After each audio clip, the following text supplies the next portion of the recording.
नमस्कार दोस्तों, कोणार्क मंदिर में बहुत से रहस्य छुपे हुए हैं, जिनका जवाब आज भी हमें ठीक तरीके से नहीं मिलता।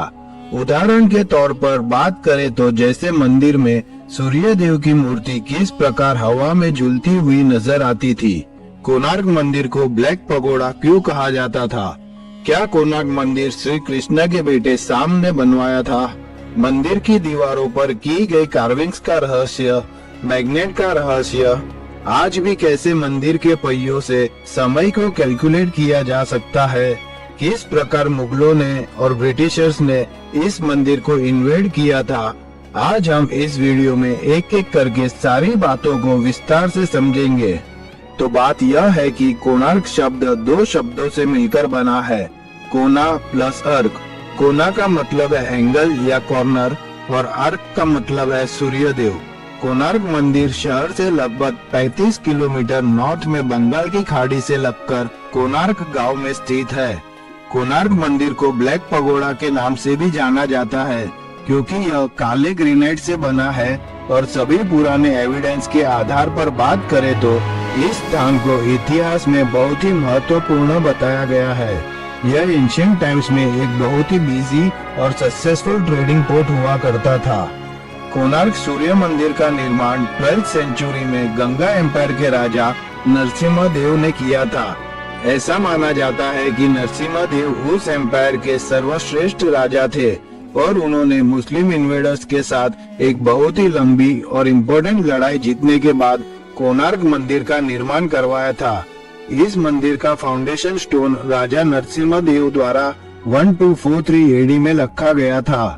यह मंदिर बनाने के लिए 1200 ऐसे लोगों को बुलाया गया था जो इस काम में एक्सपर्ट्स थे। उन 1200 लोगों ने 12 वर्षों तक कड़ी मेहनत की और 1255 एडी में मंदिर का कार्य पूरा हुआ। मॉडर्न साइंस का दावा है कि यह मंदिर 13th सेंचुरी में बनवाया गया था, लेकिन वेदों ने इस बात के बहुत से प्रमाण दिए कि यह प्राचीन मंदिर उससे भी बहुत पुराना है।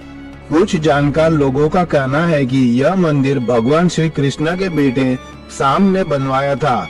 बात कुछ इस प्रकार है कि श्री कृष्ण का बेटा साम बड़ा शरारती था और उसे अपने रूप का बहुत ही घमंड था और वो अपने पिता श्री कृष्ण का कहा बिल्कुल भी नहीं मानता था और ऊपर से अपने पिता से बहस करता रहता था।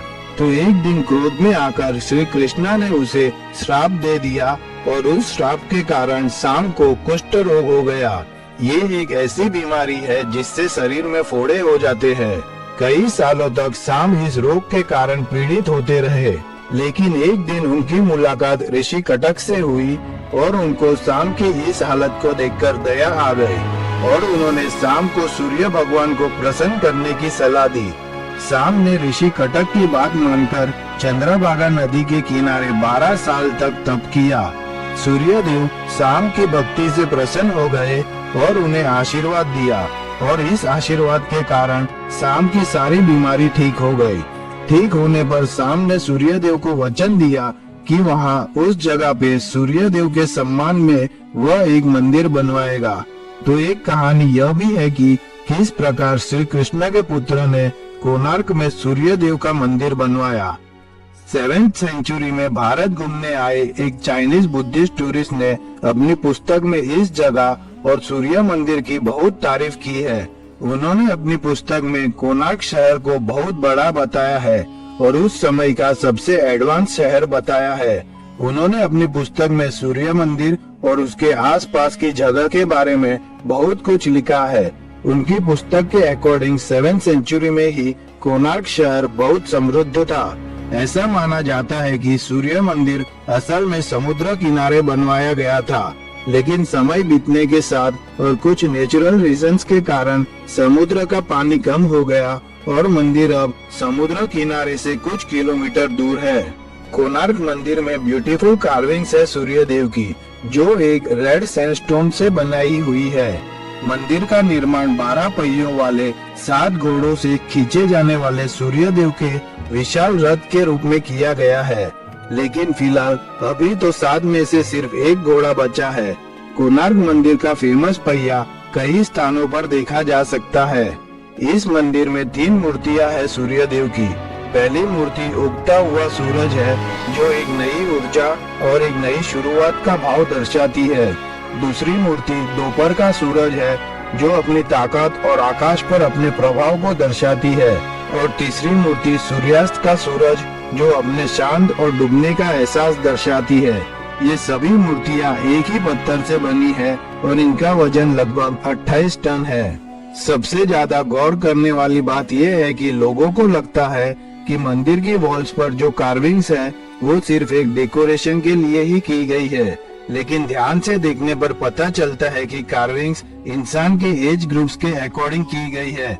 जैसे मंदिर के नीचे के 2 फीट के हिस्से में 1 से 5 साल के बच्चों के लिए कार्विंग्स की गई है। जैसे हाथी अपने बच्चों के साथ खेलते हुए दिखते हैं, बंदर और कई और जानवरों के कार्विंग्स देखने को मिलते हैं, जो छोटे बच्चों को अच्छे लगते हैं। फिर उसके ऊपर 6 से 10 साल के बच्चों के लिए है, जैसे सिंगिंग, डांसिंग या कोई म्यूजिकल इंस्ट्रूमेंट्स बजाते हुए या फिर कोई उस जमाने की गेम्स खेलते हुए कार्विंग्स देखने को मिलते हैं। फिर थर्ड लेवल आता है, जो 11 से 15 साल के बच्चों के लिए है।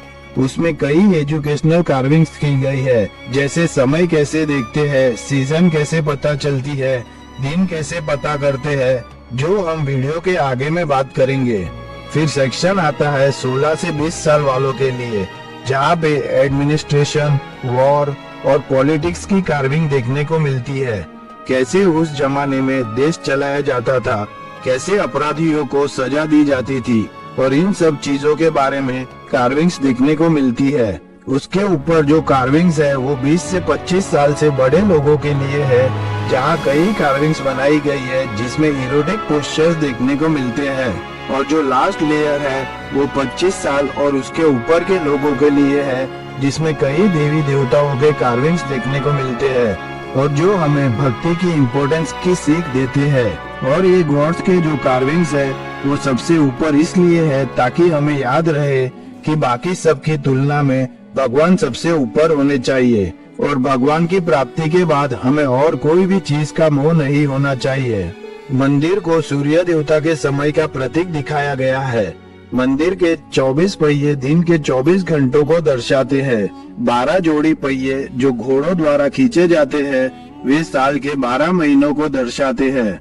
8 स्पोक्स दिन की साइकिल को दर्शाते हैं और 7 घोड़े हफ्ते के 7 दिनों को दर्शाते हैं। इन सब को मिलाकर उस जमाने में समय और सीजन्स का पता लगाया जा सकता था। कोणार्क के सूर्य मंदिर का डोम काले रंग का होने के कारण कई लोग इसे ब्लैक पगोड़ा भी कहते हैं। डोम का काला रंग उस समय के यात्रियों को नेविगेशन में बहुत मदद करता था। दोस्तों, अगर आप सोच रहे हैं कि कोणार्क मंदिर सिर्फ एक मंदिर है तो आप गलत है। आपको जानकर हैरानी होगी कि इस मंदिर का निर्माण साइंटिफिक बेसिस पर किया गया है और इस मंदिर की हर चीज एक साइंटिफिक कारण की वजह से बनाई गई है। इस मंदिर को कुछ इस तरह से डिजाइन किया था कि आज भी सूर्य की पहली किरण सीधी इसके मुख्य द्वार पर गिरती है और उस जमाने में द्वार खुले होने के कारण सूर्य की पहली किरण सीधी सूर्यदेव की मूर्ति पर लगे डायमंड पर गिरती थी और एक ब्राइट रिफ्लेक्शन होता था। आइए अब समझते हैं हवा में झूलती हुई मूर्तियों का रहस्य। तो दोस्तों, इस मंदिर के हर खम्भे और हर दीवार के बीच में लोहे की प्लेट्स लगी हुई है। मंदिर की कई दीवारों पर मैग्नेट्स रखे हुए थे जो एक दूसरे को ऑपोजिट डायरेक्शन में फेस करते थे और मंदिर के डोम पर एक विशाल मैग्नेट लगाया हुआ था। इन सब मैग्नेट्स को कुछ इस तरीके से लगाया था कि जब सूर्य देव की मूर्ति को मंदिर के बीच में रखते थे तो मैग्नेटिक इफेक्ट्स के कारण वो हवा में झूलती हुई नजर आती थी। कई दशकों तक मूर्तियों का तैरना लोगों के बीच में एक रहस्य बन गया था और फिर ब्रिटिश शासन आया जहां उन्होंने इस रहस्य को समझने के बजाय कहा कि यह एक काला जादू है और उनके लिए ये कई समस्याएं खड़ी कर रहा है।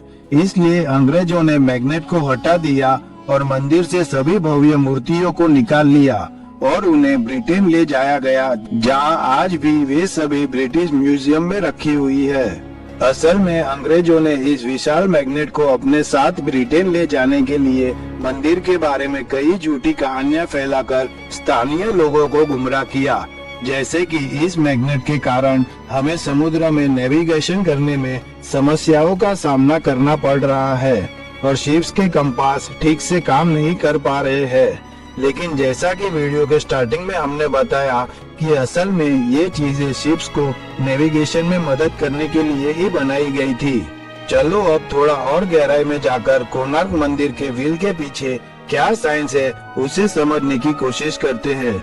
जैसा कि हम इस इमेज में देख पा रहे हैं कि सनडायल के 8 मेजर स्पोक्स है, जिसे हम 24 घंटों से अगर डिवाइड करते हैं तो हमें हर 2 स्पोक के बीच में 3 घंटे का समय मिलता है। अगर हम और आगे देखें तो हर 2 मेजर स्पोक के बीच में एक माइनर स्पोक है। मतलब अगर हम वो 2 मेजर स्पोक को माइनर स्पोक से डिवाइड करें तो हमें एक मेजर स्पोक से माइनर स्पोक के बीच का 1.5 घंटे या फिर 90 मिनट का टाइम पता चल जाएगा। अगर हम गौर से देखें तो व्हील्स के कॉर्नर पर बहुत से बीड्स काव किए गए हैं। अगर हम वो बीड्स को गिनते हैं तो हर एक मेजर स्पोक और माइनर स्पोक के बीच में 30 बीड्स काव किए गए हैं और हमें पता है कि हर एक मेजर स्पोक और माइनर स्पोक के बीच का समय 90 मिनट का है। अभी हम उस 90 मिनट को 30 बीड्स से डिवाइड करें तो हमें हर एक बीड की वैल्यू 3 मिनट मिल जाएगी।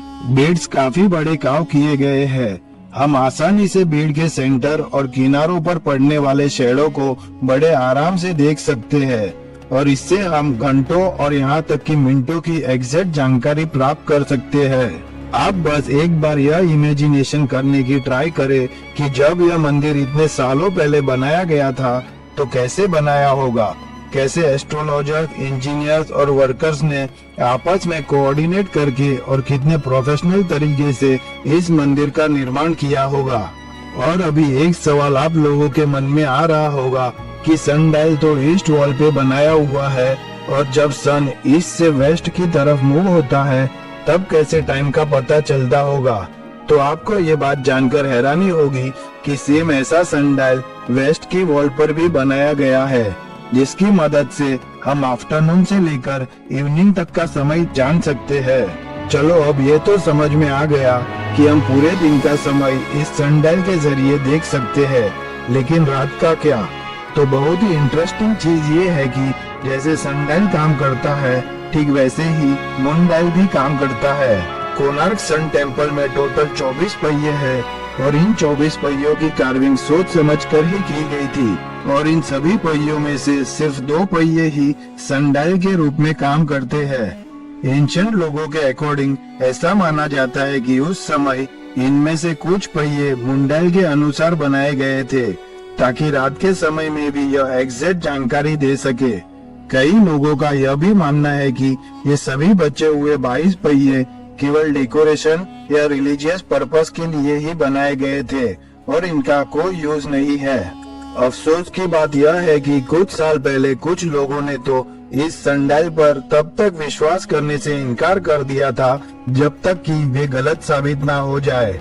एक समय था जब लोगों को लगता था कि ये सभी 24 पहिए सिर्फ सजावट और डेकोरेशन के लिए ही बनाए गए हैं, लेकिन लगभग 100 साल पहले एक साधु को इस मंदिर में सीक्रेटली समय की कैलकुलेशन करते हुए पाया गया था। तब कुछ लोकल्स लोगों ने उनसे रिक्वेस्ट की और तब उन्होंने इस रहस्य के पीछे का राज उनको बताया। तब जाकर दुनिया को समय को कैलकुलेट करने की इस खूबसूरत और चौंकाने वाली टेक्निक के बारे में पता चला। कई योगी, साधु और सन्यासी सदियों से इस टेक्निक का उपयोग करते आ रहे हैं और हम सामान्य लोग इतने सालों तक भी इन सब चीजों को समझ नहीं पाए। ऐसा कहा जाता है कि जब उस साधु से बाकी के 22 पहियों के बारे में पूछा गया तो उन्होंने एक शब्द भी नहीं बोला और चुपचाप वहाँ से चले गए और उस दिन के बाद वे साधु वहाँ कभी नहीं दिखाई दिए। आज भी हमारे पास सनडायल के बारे में जो भी जानकारी है वो लगभग अधूरी है, क्योंकि समय कैसे देखा जाता है वो तो हम समझ गए, लेकिन सनडायल पे जो अलग अलग डिजाइन और पैटर्न्स बनाई गई है, जैसे कि फूल और पत्तों की डिजाइन बनाई गई है, तो इन सब का भी कुछ न कुछ तो रीजन होगा। मंदिर के मेन एंट्रेंस पर 2 बड़े शेर, हाथी और मनुष्यों की मूर्तियां हैं। मंदिर की दीवारों पर कई देवी देवताओं, डांसर्स, डिफरेंट लाइफ सिचुएशंस और कई मूर्तियां काव की गई है। क्या यह संभव नहीं है कि इन सनडाइल का उपयोग कैलेंडर या फिर कोई और इम्पोर्टेंट चीज के रूप में किया गया हो? क्या होगा अगर मैं कहूँ कि एक इंस्टीट्यूशन के रूप में पूरे मंदिर का निर्माण किया गया है, जैसे research and development, astrology, science, और यह जितना हम सोच सकते हैं उससे कहीं ज्यादा है। लोगों की अज्ञानता का सबसे बड़ा एग्जाम्पल यह है कि वे इस कार्विंग्स को हमेशा सुंदरता, डेकोरेशन और रिलीजियस पर्पस से ही जोड़ते रहे हैं और कई वर्षों से इस एंशिएंट नॉलेज पर ध्यान ही नहीं दिया जा रहा है। सोचने वाली बात यह है कि अगर 1200 मजदूरों ने 12 साल तक मेहनत करके कुछ बनाया है तो वैल्यूएबल साइंटिफिक पर्पस के लिए ही होगा। कई एक्सपर्ट्स के अनुसार कोणार्क के सूर्य मंदिर पर पिछले 1000 वर्षों में कई बार मुगलों द्वारा हमला किया गया था, लेकिन ईयर 1568 में काला पहाड़ नामक एक मुस्लिम इन्वेडर ने इसे पूरी तरह नष्ट कर दिया और वीरान कर दिया। इस घटना के बाद अंग्रेजों ने इस मंदिर के बारे में कई अफवाहें फैलाकर इस मंदिर पर हमला किया और कई मूर्तियां चुराकर उन्हें इंग्लैंड ले गए। आज भी कई मूर्तियां इंग्लैंड के म्यूजियम में देखी जा सकती है। इतना ही नहीं, 1903 में अंग्रेजों का दावा था कि मंदिर का मैग्नेट नेविगेशन में समस्या पैदा कर रहा है और इसलिए उन्होंने मंदिर के अंदरूनी हिस्से को रेत से भर दिया और इसे बंद कर दिया। आज 100 साल से ज्यादा हो गए, लेकिन मंदिर अभी भी बंद ही है। क्या यदि ये संभव है कि मंदिर को जितना हो सके उतना रिस्टोर किया जाए और पहले की तरह वहाँ फिर से मूर्तियों को स्थापित किया जाए और पूजा पाठ शुरू किए जाए, ठीक उसी तरह जिस तरह पहले हुआ करते थे? दोस्तों, आज की वीडियो में बस इतना ही। अगर वीडियो अच्छी लगी हो तो लाइक, शेयर और सब्सक्राइब करना मत भूलना। Thank you.